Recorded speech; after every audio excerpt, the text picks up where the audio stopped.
Welcome to Zwida Media. If you're new to this channel, please subscribe. Don't forget to like, comment and share.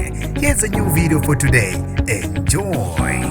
Sebelala esangweni abasebenzi abakhala ukudilizwa umqashi ngokungemthetho esbhedlela saseMosvold endaweni yaseNgwavuma. Labasebenzi abanganeme ngendlela umqashi abaphatha ngayo bathi sebeduve kule ndawo. Kuphele insuku ezishaka lombili belele kule ndawo bevuka bayigxoba. Bathi bazohlala kule ndawo aze umqashi ezwe ukukhala kwabo. Nethimba lezwida media lela hamba lafinyelela liyoza ukuthi ngabe yini le abasebenzi abakhala ngayo. So bafethu ngizobuza yena kumfethu la ukuthi ngabe yini le abahlangane ngayo njengoba behlangene la. Ngikubingelele ngiphinde ngamukele mfethu khona la kwiZwida Media. Ngiyabonga kakhulu ithuba ongipha lona. Mfethu usanibona nihlangene la ngabe kwenze njani? Mfowethu lapha abasebenzi balapha nje eMosvold nama-clinic onke amakhethelo awu-11 ama-clinic angaphansi kweMosvold. Abakhali ngokuningi bakhala ngobulungiswa abasebenzi. Kuningi okwenzekile okungenabulungiswa la. Abasebenzi bafike basebenzela inkampani ade beyisebenzela yangabakhokhela ngendlela yaze yabaleka ngisho neholo labo nemali zabo zamalivi. Kuthe kusenjalo bona abasebenzi abasukuma i-department ihlalele nje izizwe ikhalo zabo kodwa ingenzi lutho. Kwaphinde kwathiwa kubo labasebenzi abadingeki la abasafuneki ngoba bona bakhiphe inkampani emaphepheni. Bona inkampani nesbhedlela basifake enkingeni.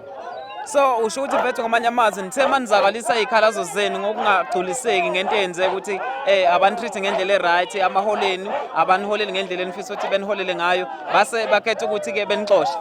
Kunjalo kahle nje into eyenzekile lapha. Ngingasho ngilibeke nje ngembaba ukuthi bafihle okuthile babone ukuthi thina sizovundulula thina siyakwazi ukulwela ilungelo lethu. Ngoba into abasithulise ngayo bafuna ukusithulisa ukuthi baxoshe inkampani endala balethe entsha inkampani ukuze mayifika bathi nina hayi anisadingeki izoqasha kabusha inkampani. Simele leyo nto ke njengamanje lapho ukuthi ayizukwenzeka ezweni lobabamkhulu bethu into njengaleyo. So mfowethu yini njengabasebenzi enilindele njengamanje nenibhekile nifisa ukuthi yenzeka for indlela yaphambili? Thina nje indlela yaphambili sifuna ukuthi inkampani lena ekhona abasebenzi bonke babuyele emsebenzini wabo futhi baholele ngendlela eright bathole konke okufanele ukutholwa umsebenzi nezimali ezabaleka nomsinga azibe khona zibuye imali zabasebenzi ezabo. Ngiyabonga kakhulu mfethu. Bonga mina futhi. Mbukele lapha ekhaya na uyezwela ukuthi ke ukhala ngani omunye wabasebenzi khona la eMosvold Hospital endaweni yaseNgwavuma. Ngizonithatha ngenibeke bafethu ukuthi kungani bebhekisha kangaka abasebenzi. Neqembu le-EFF liyangenelela ngoba lithi lifuna ukwenzeka ubulungiswa kulabasebenzi futhi ke umqashi asukumele ukukhala kwabo ngoba ke akekho umuntu ofanele ukuphathwa ngesandla sensimbi. Kanti ke awuze ukuthi ke ngabe sikhulume nabo baphola bathini. So bafethu njengamanje ke nje ubanibona ke ne-EFF khona la ngizothatha omunye ke wamalungu alo iqembu ngizwe ukuthi ke njengoba bevalile la esangweni lasesibhedlela ngabe yini le ebenza ukuthi begcine beze befike la. Ngibingelele mfethu ngiphinde ngwamukele. Yebo, uSiphamandla lo kaDlamini owunobhala we-EFF ku-Ward 5 eJozini. Njoba size lapha esbhedlela saseNgwavuma, sesitholile si-EFF, sitholile si-EFF ukuthi kuningi okwenzeka la ngaphakathi esibhedlela okungekho right. Okokuqala nje esize ngakho lapha ilokho okwama-security. Njengamanje isibhedlela asikho safe, asigadiwe, ama-security njalo anqanyelwe i-contract ngokungekho emthethweni. So ngoba inqanyelwe i-contract ngokungekho emthethweni lawa asemile ke manje asathi akungeni umuntu omunye ozosebenza. Kodwa ke ngoba ke sesikutholile futhi ngaphakathi ukuthi njengoba inqanyelwe i-contract kunenhlese yezepolitiki phakathi, kuneqembu eliphakathi lepolitiki. So sithi thina into esiyenzayo umsebenzi awungahambi ngepolitiki, umsebenzi awuye kumuntu obanakho umfanele. So asikho isidingo sokuthi benqandele ama-contract besebenza ngoba kahle ne-contract abayigcwalisa abafundelwanga yona, bagcwalise i-contract abangayazi bebesebenza bona bengazi ukuthi njengoba besebenza i-contract yabo iphela nini. Okusithi lokho kubugebengu. So thina su-EFF ngoba sifikile lapha eNgwavuma udaba lakhona sizolilandelela futhi njengamanje siyalilandela sizolilandelela futhi.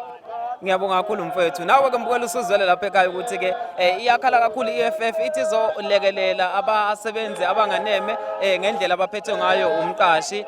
Basola ngathi kunonyawo noma kunesandla sesithathu kunonyawo olungalungile kahle unyawo ledada. So ngizonithatha nje bafethu nginibeke. So mfowethu ikuphi singakubheka njengamanje noma nithe manifika kubasebenzi bazwakalisa ziphi ikhalazo yipi futhi way forward? Abasebenzi ikhalazo abayizwakalisile ukuthi yikho lokhu ukuthi ama-contract uma bethi bayawaqeda then awasavusezelwa. Bona inkinga yabo nawo uma uthi i-contract yomuntu uyayiqeda njengamanje ngoba lo muntu sikumthuse endlaleni usithi ke manje le ndlala le kade umsusa kuyo isiphelile yini. Ngithema ngikhuluma nomunye wabasebenzi uthi ukhala ukuthi bathi ke kumele kuhambe kushiyelana igaba kodwa into abakhale ngayo kakhulu ukuthi imali yabo kunemali thizeni abangakayitholi uthini lawo.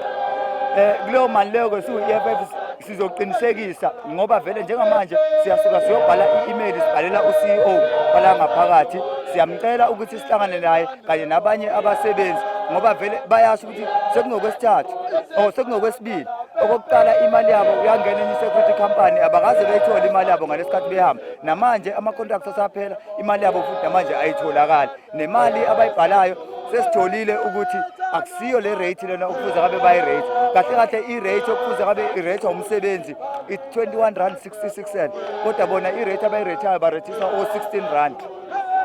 Mbukele ekhaya na usuyizweleke ikhalazo zabasebenzi iyasho ke i-EFF futhi izolekelela kakhulu futhi izongenelela ukuthi kukwazi ke ukuthi kusizeke bona labasebenzi abanganeme. Indaba zezwe media lezi sizokuthatha sekubeke ehlala nje kwi-TV yakho ungasuki. Siyabonga kakhulu mfethu for isikhathi sakho. Lokhu siyabonga sibonge kakhulu siyathembisa ukuthi ingwavuma sizoyishintsha isibhedlela sasengwavuma sizobuyela esimeni sizoshintsha sinikezela umkhanya kude sinikezela iJozini municipality nisibone siwu-EFF sizame ukushintsha yonke into la i-corruption sithi phansi ngayo sithi phezulu ngamalungelo omuntu omnyama. Ngiyabonga kakhulu mfethu. Sibonga kakhulu baba.